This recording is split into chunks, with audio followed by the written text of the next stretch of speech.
Welcome to another great episode of PassionateSoccerCoach.com. I'm your host, Alden Bislagic, and in today's discussion, we're going to be talking about grassroots coaching, player development at younger ages, and coaching philosophy of one of our famous coaches right here. I want to take this time to introduce Shannon Perry. Shannon, welcome to the podcast. Thanks for having me, Alden, and I appreciate you inviting me to be here, and love what you're doing, and hope you stay with it. So, thanks, Shannon. Why don't you introduce yourself to an audience? What you're doing right now? Actually, let's start back. You played college soccer, like your playing careers, coaching careers, and then we'll get into the meats and grinds. Yeah. So I grew up in the Washington D.C. area and played, obviously played youth soccer and all that, and I played probably when a lot of listeners before they were born, so forgive me. And then wound up playing at Elizabethtown College in Pennsylvania, which was one of the top D3 programs in the country. And that was pretty much my playing career. I did what a lot of us do, state teams, regional teams, pool, all that kind of good stuff. And I guess when I wound up getting drafted to play some indoor. At the time, there was no MLS or anything like that. But and then I stopped playing. I don't know, mid-20s. Really, kind of said, "All right, the dream is over. It's time to grow up and do the adulting thing." And swore I was never going to touch or look at soccer ball or coach ever again. I think I was 26, 27 years old, and I pretty much did that for 20 or so years, or maybe not 20, 15 years anyway, until I had kids. And I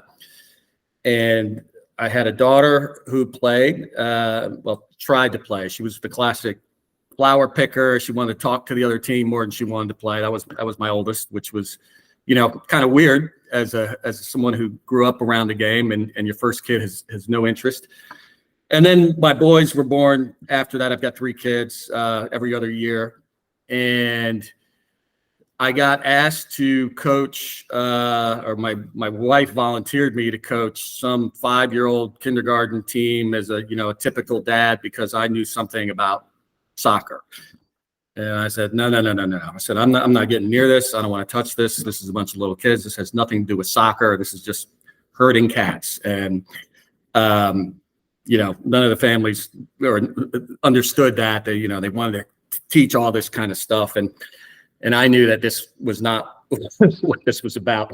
And so I wound up doing it, panicking. I think the first practice I had 15, 5-year-olds. And yeah, but it scratched the itch, right? So you get around the ball, you get around kids, and you see what they're capable of. And then it was around that time I started getting back into, the bigger kids, right? And connected with Mick Darcy, who's actually, his kids grew up with my kids. And, we started talking, and it led me to Soccer Plus and getting licensed and all that stuff. And that's really where the premier club coaching kind of came in as my kids were growing up, and coached on the boys' side, the girls' side, and stayed with that. Soccer Plus became FSA, as a lot of folks probably here know, and did that. So somewhere in there, I think 2012, I started Soccer Shots. And Soccer Shots is basically ages 2 to 8, but 90% of what we do is ages 2 to 5. That is kind of our sweet spot. That is our bread and butter. And our mission is really just to have a stronger impact on kids beyond the game. So stronger youth beyond the game, and introduce them to soccer. And we do that at preschools and in parks and all that kind of thing. But probably 85% of the kids, or 90% of the kids, are ages 2 to 5. And in that space, probably 90% of them are 3, 4, and 5-year-olds. So the really small kids, usually the first time they've had a coach, first time they've been around the ball, first time they've had a jersey, the first time their parents, all those firsts, right? And I've been doing that since, like I said, since 2012. And it's been the most fun I've had coaching and just being around the game, because it's really just about the joy of the game and watching watching the kids learn. And when I was still, I remember I think I had a U14 boys team or something at the time, and doing two things made me a better coach at the older ages. One was working with smaller kids, about patience, and the second thing was always be prepared and have a plan, but understand it's going to change. It's always going to change, and to be open to that. So yeah, I always say that we get a lot of aspiring coaches coming through, and say, you know what, this will make you a better coach. It'll make you more patient. It'll remind you of the fun that all, whether you're 4 years old or 15 years old, at the end of the day, you're playing because you want to have fun. You like playing. And I think I saw with my own kids, and particularly with my daughter, how in youth sport, not to say soccer, but they've gotten away from that a little bit. And, one of your questions was, what was the inspiration in terms of soccer shots? One of the things was watching my daughter play when she first played. And I think she was probably 5 or 6 years old. And I swore I would never get involved with my kids. I was if they want to play, they want to play. I don't want to be that kind of parent.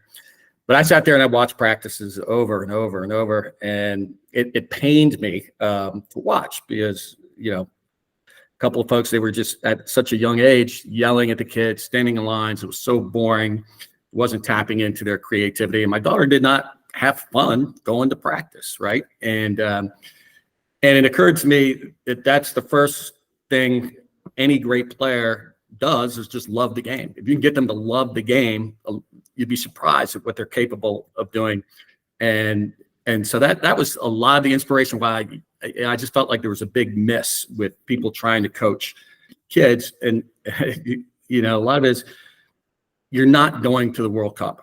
You're not going to make the national team. You're just not. So let's start there, and let's talk about why you want to play this and why you want to do this. And that was kind of my coaching philosophy of sorts. And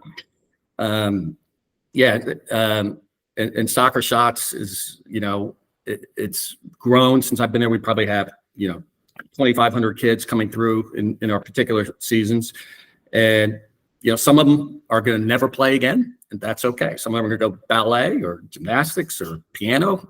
That's okay. Some we're not about identifying players, but you can kind of tell which ones are going to be there. But we want that first experience, their first experience with a coach, being around the ball, to be a positive one. And if we can do that, then we're doing our job. So yeah, it's a long answer, but no, that's fantastic. Shannon. You set the platform for us for the good discussion. You said 2,500 kids go through your program a year, right? Right now, in Connecticut, right? Yeah, in a season, for example. Right now, we're in the throes of our fall season. I'd have to look at the numbers, but there's 2,000 or something kids playing in little orange jerseys running around Connecticut. Yeah. So you're making an impact on a 2,000 kids on average per season. Like, that's huge, especially the age groups from 2 to 5. Like, that's so critical. And you mentioned it, Prophet, they gotta have fun. It's all about fun at that age group. You gotta create that love for the game, that passion. You gotta wheel them in right into the sport versus push them in long lines and all that nonsense. Which we tend to forget. They're little kids, even up to 14, 15, they're still going to be developing. That's a lot of repetition, a lot of fun games, incorporating all these training methods, to make sure that they're developing, and then they're using their soccer IQ. They have the awareness of space, right? Like in fundamentals. But to me, that's impressive, because grassroots level coaching is so important. Like, I don't think we realize it, how important it is in their foundational, development. It's the beginning of their love for the game, the journey. And like I tell you, I appreciate what you're doing, honestly. 2,000 kids, like, that's unbelievable. Yeah, it's interesting. In soccer, I'm part of a national organization, so I own, when a Connecticut franchise, but Soccer Shots now is its franchise, and we're in various parts of the country. So, people touching grassroots all over the country. And your answer regarding spacing just made me think of something. A lot of times the kids don't even know they're playing soccer, right? So, if you want to teach a kid about spacing at 4 years, then they're not going to get right. They're all around the ball the entire time. You can create things, give them problems to solve that involve space. How can you teach them about space without saying the word space, right? So, you can, a lot of our stuff is around imagination, staying away from the Cookie Monster, or, going through outer space or flying your spaceship, or, all these, some things that probably we've all done as coaches, the famous game of sharks and minnows, but there's a zillion of those, and you give them problems to solve, which require the space, right?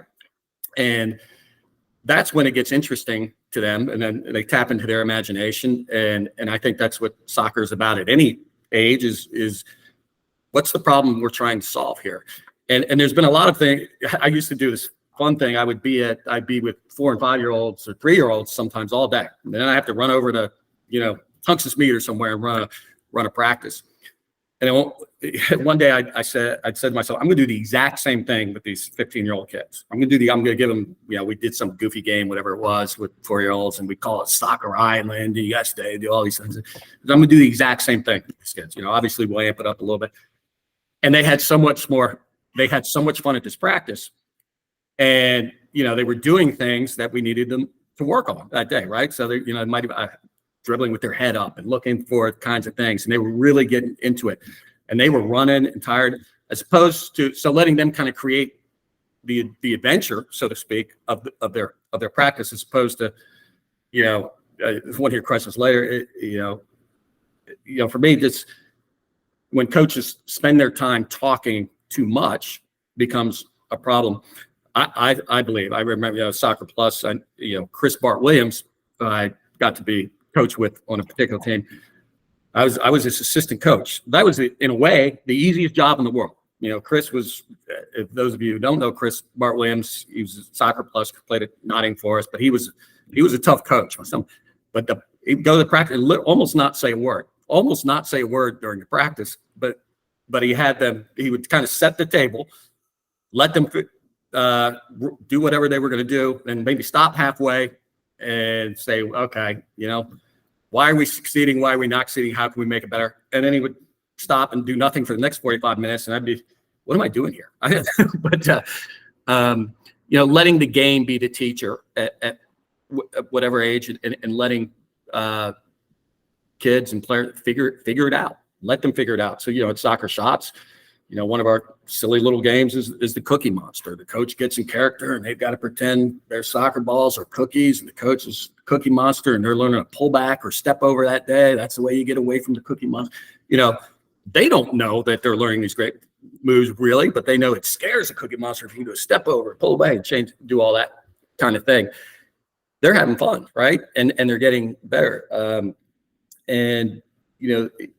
They get more and more confident, and then it gets too easy for them. You can bring some challenge, right? So you can, they've got to do a double move. You got to do a step over and a pullback, and you got to change speeds and do all these things. And what I say to our coaches is notice when they're getting bored.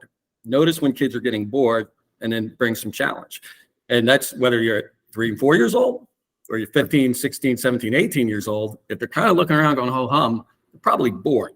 So one way to make it more interesting, bring some challenge, bring some fun challenge to them. And so, so that's, when you mentioned spacing, I was kind of thinking about that's a hard thing at the young ages, but sometimes you can create some things to do that. But you don't go in there and say, okay, today we're going to talk about spacing and overlapping runs. You give them, at the younger ages, it's more about ball mastery, that getting them confident on the ball, I think, is the most important thing. So we're spending a lot of time on that. But I love those, Shannon. I love those tactics and games, and it all revolves around fun, right? And I know Soccer Shots probably has a curriculum that you go over throughout the season, and there's certain topics you're gonna work on, and throughout the games, and I think that's how you grab the kids' attention, so they can continue developing, right? I'll give you one example from my personal life. When my son was 3 years old, there was a town and rec program. It was some dino shots, whatever you want to call it. It was something a parent would have to coach and so on. And this is what happened. One of the parents, and it's not, I don't think it's the parents' fault because they haven't been trained properly. They haven't been introduced. And that parent goes, she has the folder in front of her. So she's reading and she's trying to set it up. So she lost the attention of the kids already there because she wasn't prepared, as you mentioned. You have to be ready going into these short training sessions because you only have them for what, 30 to 45 seconds of the attention. Otherwise, you're going to lose them. So you have to go quickly from one to another game and so on. But I don't think it was the parents' fault because they weren't prepared. She was a volunteer coach. And what ended up happening is I saw this firsthand. And that's why I say grassroots coaching is so important, to have the right coaching, right staff, doing the right things for the kids and making the right impact. First impression is everything. My son came to me and says, "Dad, I don't want to play soccer." And like I come from a soccer family, long-lasting roots.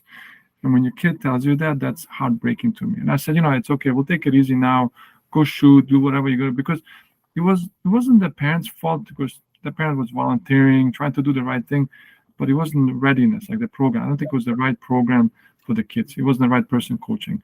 So coming back, talking about aspiring coaches, talking about parents with positive energy, because kids feed off that energy. Kids gonna feed off.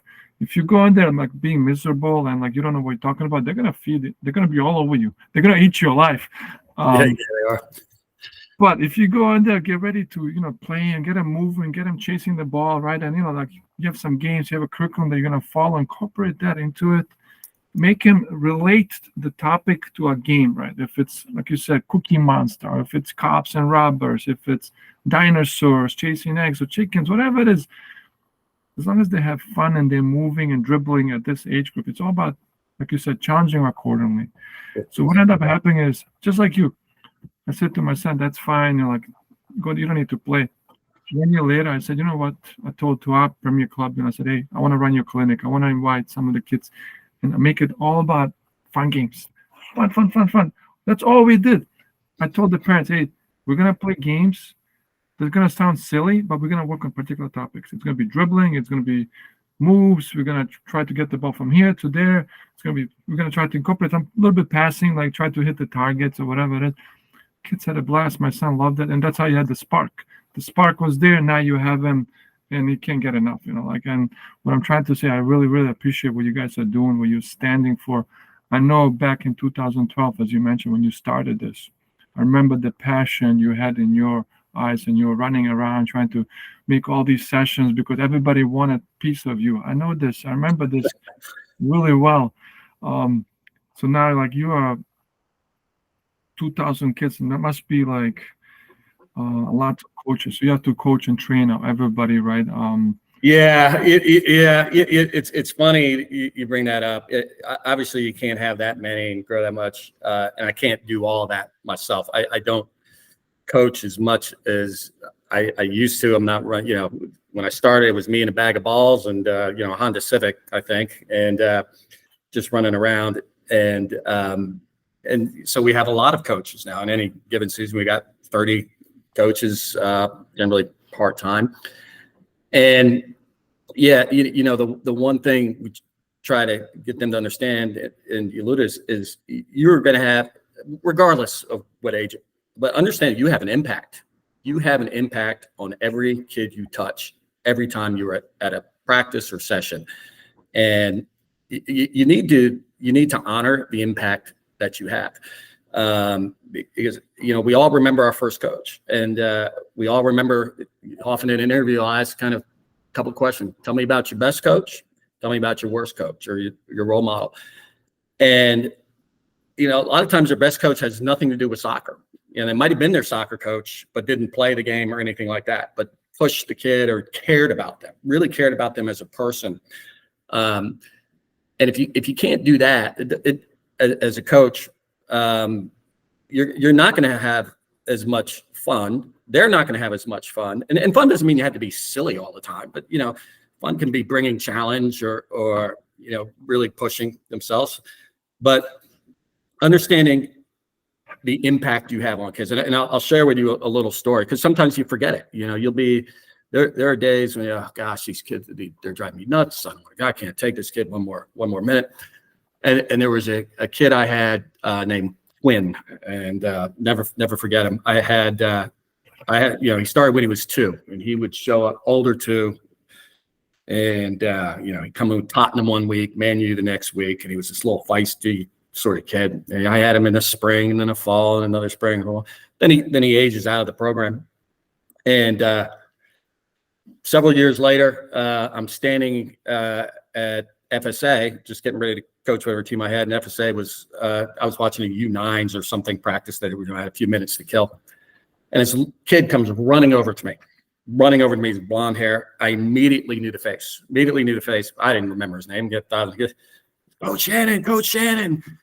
Great to see you. Let's just show you what I can do. And, he probably got a 15-minute one-on-one session. We were just doing rainbows and all these new things he had learned. He was so into it.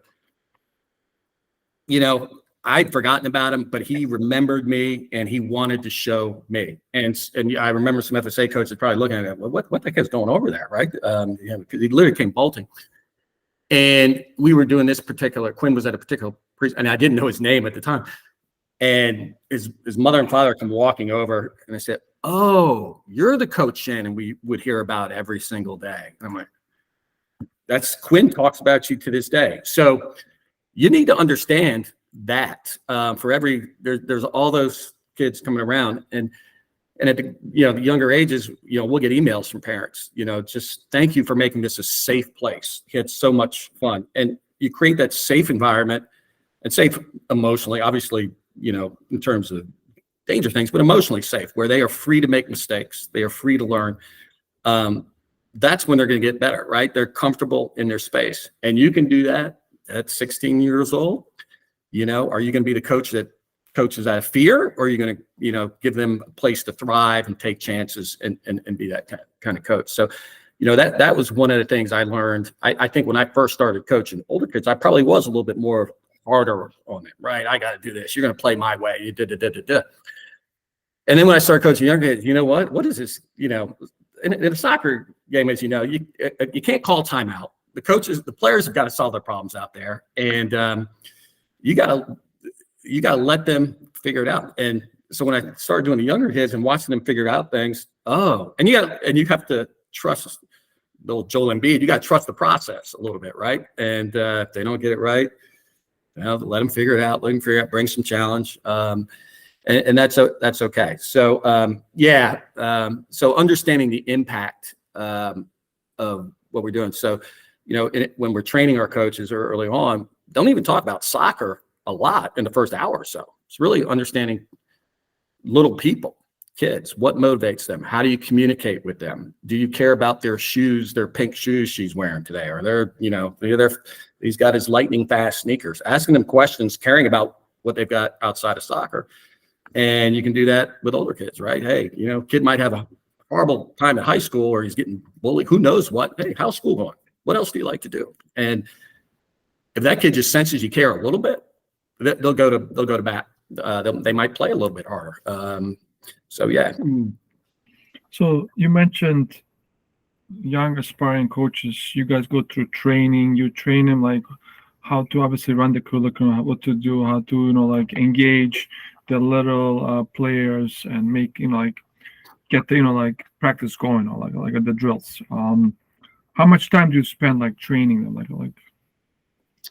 Yeah, great question, Alden. The typical training process for Soccer Shots coach is, we'll do some, hour and a half or whatever, 2 hours of we'll be in a room and just kind of talking about Soccer Shots and kind of some of the things we're talking about today. And we'll talk about the curriculum, and we have so much curriculum, and it's scripted to the minute. And we can circle back to that but really, it's about getting them on the field. So, or getting them on Soccer Island, getting them to, we talk about the apprentice wheel. For example, if I was training you, I'd say, all right, Alden, I'm going to coach, you watch. I'm going to coach, you're going to help. You're going to coach, I'm going to help. and you're going to coach, I'm going to watch, the apprentice wheel. And then depending on whether they're ready, that's when we kind of turn you loose. And really at the end of the day, they're all nervous. They can't do this. It's like swimming. At some point we can talk about swimming all day, but you're going to have to jump in the water, and because that's when you're going to do your best learning as a coach. And so there's that. So the training, depending on their background, but that's kind of typical, and we'll have them be assistant coaches for a little while, whether it's 5-6 weeks, depending on how many sessions they do. But into what we really like to do is get them out there watching kids, seeing kids, and seeing what's going to happen, because it's always different. I could have a group of 10 kids for 40 minutes, and you could be standing right next to me with your 10 kids. We could have the same curriculum. It could look very different based on the personalities of the kids, your personality and my personality. So watching different coaches and different dynamics and just seeing different things. So that's kind of the process, and then we bring them on. But the sooner they're out there doing is the best thing that we do. You said something. You have a curriculum. You have a goal that you're trying to accomplish each season, right, with the kids, and so you can continue the curriculum as everything is scripted, as you mentioned, and planned out, which is fantastic. That means you have certain goals to accomplish. But one thing you said, we coaches, we tend to learn best from other coaches. And we're also the best thieves of methods, and the way you talk to, and that's the best training you're going to provide to them. All these books, everything else, you cannot explain the situation when you're in the moment with the kids. So you have to adapt to the players, to how they're feeling, like whatever is going through, because we're not dealing with cardboards or books or anything else. You're dealing with little kids. You're trying to get the energy flowing and going, and everybody's dealing with so many different things. Maybe they didn't get their lunch ready, maybe the cookie was taken away, who knows what they're dealing with. But that coach has to realize that, and like feed into it and just work with it as well. That's you must have been sitting in one of my conversations with coaches all of them, because we talk about, you just don't know what's going on before they got to soccer. Right? You don't know. Their big brother beat them up. They didn't. Who knows what happens? And you have them for this little period of time. And one of the things I tell our coach, I think what happens, yes, we have curriculum, and right, but the words on a page, and I kind of equated the curriculum is your guardrails, right? It's your guardrails, and these kids are going to take you. They're going to take you over here. They're going to take you over here, and they're going to take you over. And you're trying to keep them on this map, but they're going to take you different places, and just know that going in. But where they take you might be some of the most interesting places, and that's where a lot of our stuff comes. A kid just had, who knows what happened? They saw a plane, and you've got to figure out how to incorporate that plane into. You're talking about pumpkins that day, right? That's cool stuff, and so you really have to be present as a coach, and I would say you got to be a learner too. The kid, you'll learn a lot from the kids, just about, they'll say the craziest things, they'll do the craziest things. There's probably some way you can turn that into something fun that fits into what you're doing if you kind of run with it. And the coaches get all stressed out. Well, especially when parents are watching them. Oh gosh, I didn't do it exactly the way. And I say, you know what? The kids didn't know what they were going to do that day. Parents didn't know what they were going to do that day. Only you know. So don't stress it. But if you're a parent, what do you want?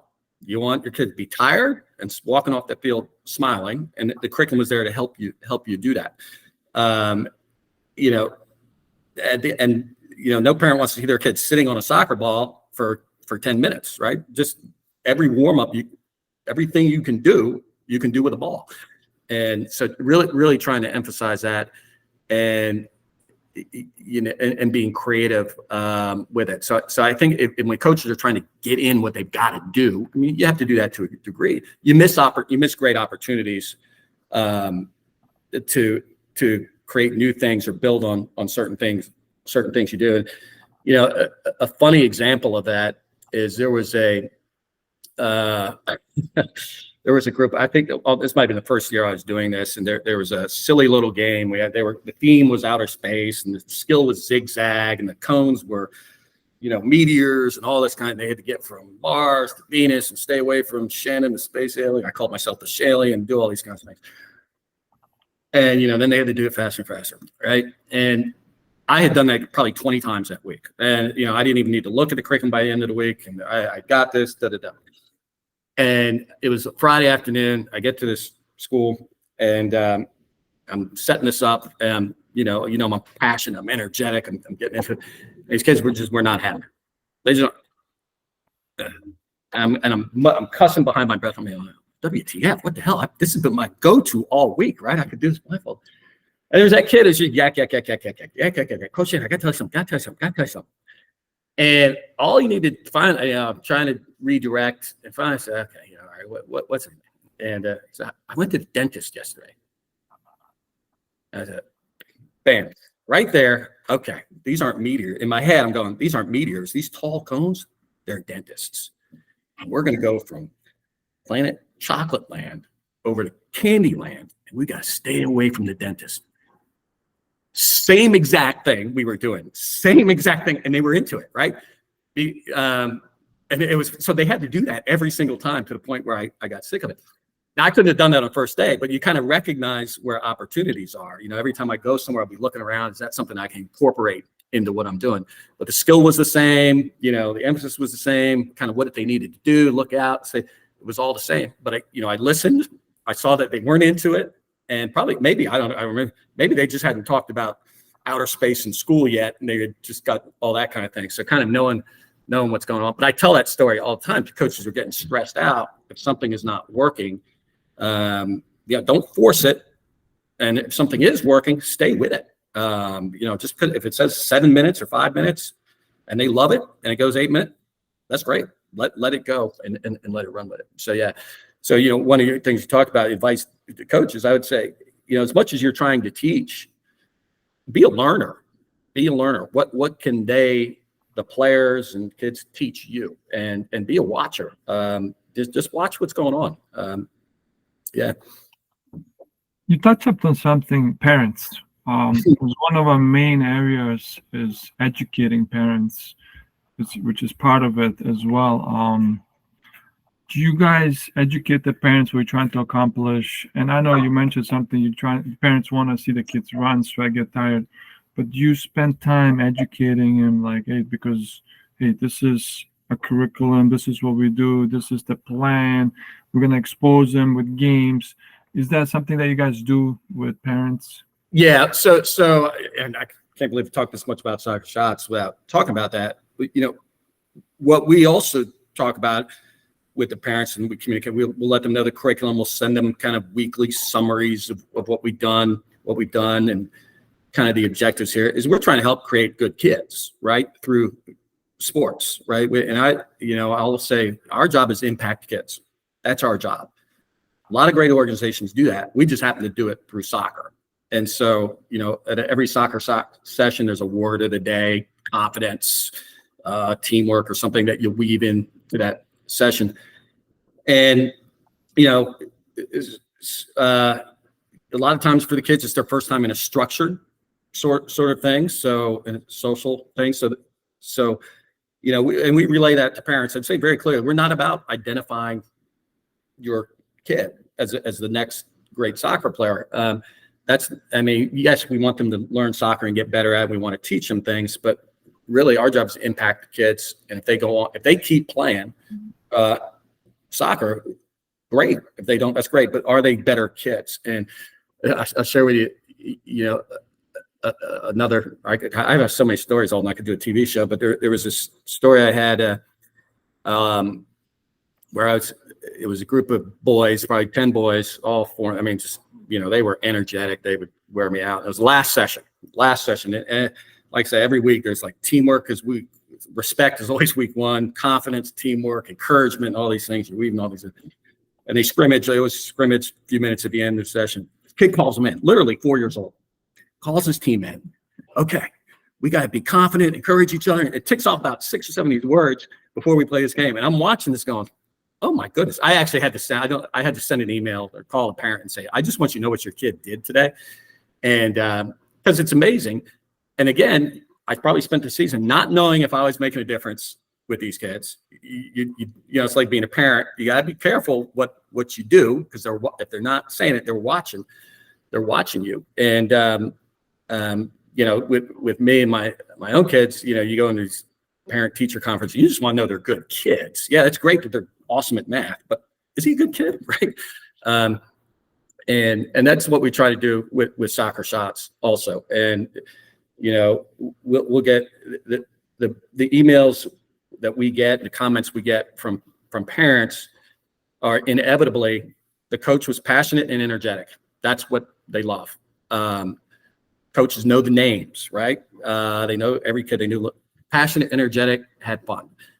You know, where if we get dinged somewhere, it's usually coach look like, you know, I'd like to say every coach has been perfect, but they just seem like they're coming in and doing their thing. But it's rarely about he learned or she learned to do this move, that move, this move, that move. Did they have fun at soccer? And you don't know what they're doing in between each soccer. We're once a week, right? So they're not going to master it in one session. But what they do in between Saturday and Saturday, we don't know, right? They may want to go home and show it off, and they always come back proud. Look, I've been practicing. You know, look what I can do. You know, if they learn a pullback, that's usually a move they all learn at a pretty young age.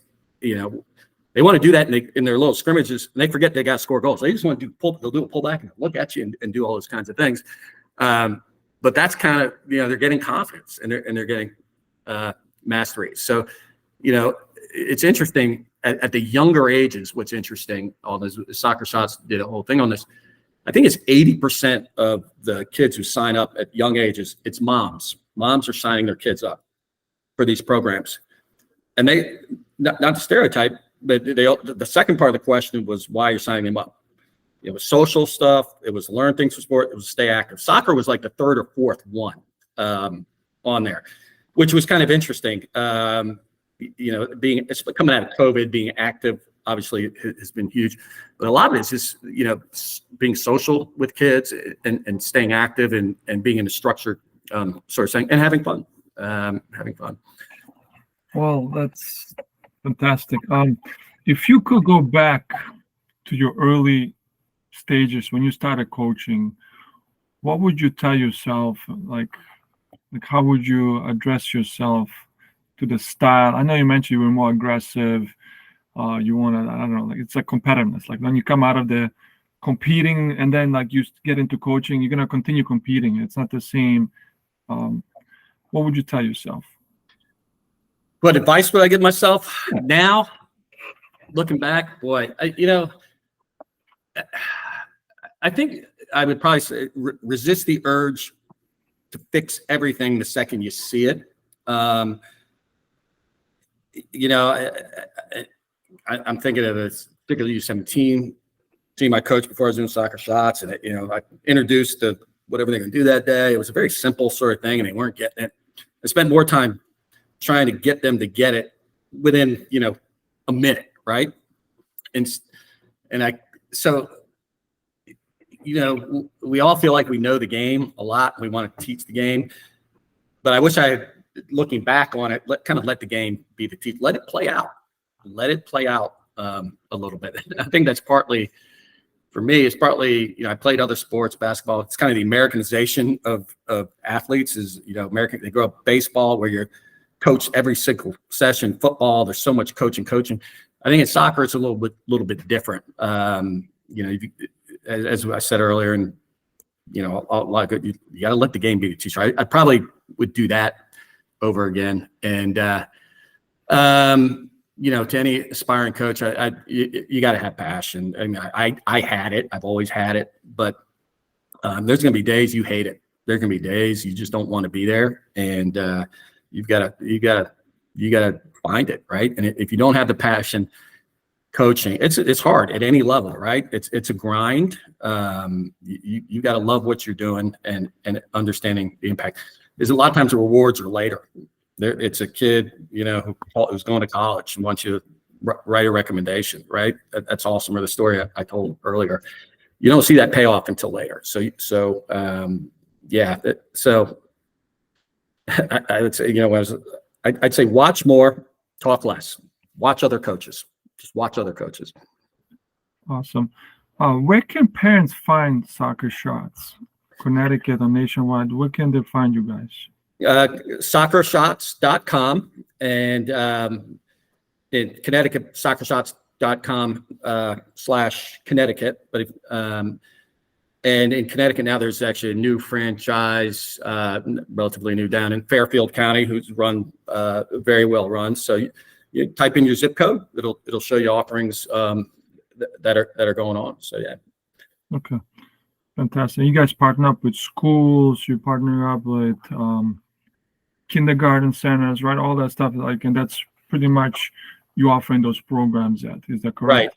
Right. So a typical week during the day will be preschools, daycares. We do some after school stuff, and then weekends. Hey, if you ever want to check us out, Google there. There's probably a Saturday or Sunday program going on somewhere in Connecticut, and that's when parents and families are out there. And I know we're wrapping up here, but it kind of is important to Soccer Shots, I think, in terms of our coaches. You can find a program, but imagine you are 3 or 4 years old and you're coming in on a Saturday morning to your first soccer ever. You know you're gonna have a new coach, and you walk in and there might be 50 kids signed up, 5 coaches, and 50 kids means probably 100 parents. Maybe you're 4 years old and you're walking in and you see all this. That's like Wembley Stadium, right? You're walking in, the parents are nervous. So that first, creating that safe space on that first day. But yeah, so Saturday mornings were generally, and evenings also, in public programs and all that kind of thing. Yeah. And year round, but Connecticut, obviously the busiest are fall, spring, summer, and winter we do some indoor things. But yeah, you could. Awesome. Yeah. Shannon, I want to say thank you for your time. Thank you for making an impact on these young soccer players. I think it's tremendous what you guys are doing, not just in Connecticut, like nationwide. I really appreciate showcasing the love for the game that we have ourselves. It's another level through love and fun, like you said, creating a safe space. I really, really appreciate what you guys are doing. Thank you again for being on. And thanks again. Yeah, thank you, Alden. And and I would say to any coaches out there, you want to have a little fun, just reach out to us also. And different kind of coaching, then you don't need your